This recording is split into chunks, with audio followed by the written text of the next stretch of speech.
Facebook জুড়ে পাগল হয়ে গেছে মানুষজন।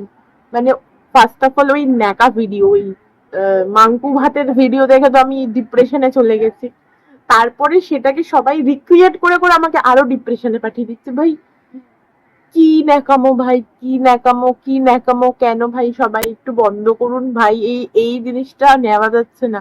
তার মধ্যে যারা রিক্রিয়েট করছে, মানে আলাদা লেভেলে রিক্রিয়েট করছে এক একজন, মানে হাসবো না কাঁদবো বুঝতে পারছি না। আর ওই ন্যাকা টোনটা শুনলে আমার আরো মাথাটা যাচ্ছে গরম হয়ে। ভাই কেন ভাই, ঠিক আছে ফেসবুকে কাজ করছো সব ঠিক আছে, আমি বলি এত এত ন্যাকামো কে করে ভাই, কে করে, কে কেন করছে এরা এত ন্যাকামো ভাই। আমি জাস্ট দেখিনি ফার্স্ট অফ অল, ওই ন্যাকা ভিডিওটা দেখার আগে আমি অন্যদের ভিডিও দেখছি, বুঝতে পারছিলাম না।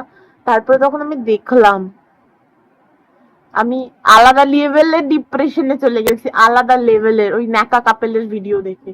ভাই প্লিজ, যারা রিক্রিয়েট করছে তারাও করো না, ওদের পাত্তাই দিও না, তাহলে দেখবে বন্ধ করে দেবে। যত আমরা পাত্তা দেবো তত ওদের ন্যাকামো আরো বাড়বে, আরো বাড়বে। কারণ ওরা তো এমনিতেই ভাইরাল হচ্ছে, ওদের তো কোনো অসুবিধা নেই, ওরা তো এটাই চেয়েছিল, তাই জন্য তো মাংকু ভাত খাবো, মাংকু ভাত খাবো। ভাই আমার তো হয়ও না, আমার মুখটাও ওরকম হয় না, মুখটাও ওরকম হয় না আমার।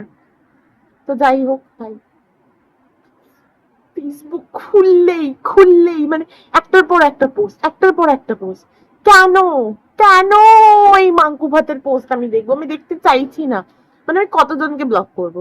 মানে মানে ওটা এত পেজ থেকে শেয়ার হয়েছে, এত পেজ থেকে শেয়ার হয়েছে, আমি যদি মেন প্রোফাইল সেটাকেও যদি ব্লক করে দিই, তাও আমার কাছে ওই ন্যাকা ন্যাকা ভিডিও গুলো আসছে। প্রচন্ড ন্যাকা ভিডিও ভাই, প্রচন্ড হাই লেভেলের ন্যাকা ভিডিও ভাই।